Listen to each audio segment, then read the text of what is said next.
Bonjour, vous êtes à l'écoute du téléphone biblique. Dieu nous parle.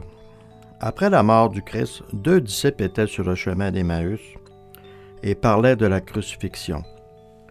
Le Christ s'approcha d'eux, mais les voyageurs ne le reconnurent pas. Leur foi était morte avec leur Seigneur, et ils étaient aveuglés par leurs incrédulités. Jésus souhaitait se révéler à eux, mais il se contenta de leur dire « Quels sont ces propos que vous échangez en marchant? » Les disciples s'étonnèrent alors de ce qu'ils ne sachent pas qu'un prophète puissant et en parole et en acte avait été crucifié. « Nous espérions que ce serait lui qui délivrerait Israël, dirent-ils tristement.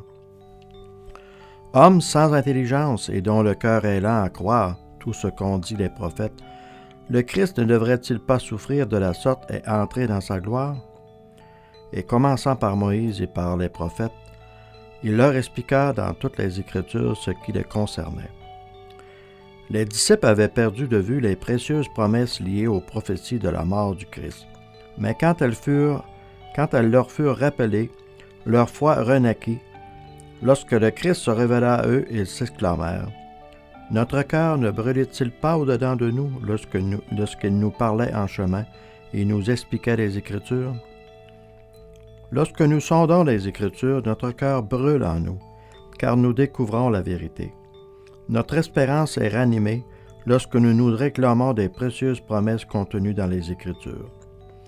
Nous nous demandons souvent quelle est la cause de la pauvreté spirituelle des Églises. Voici la réponse. Nous laissons notre esprit s'éloigner de la parole. La parole du Dieu vivant n'est pas seulement écrite, c'est Dieu qui nous parle. Si nous avions conscience avec quel respect ouvririons-nous la parole de Dieu et avec quelle passion sonderions-nous ces pages.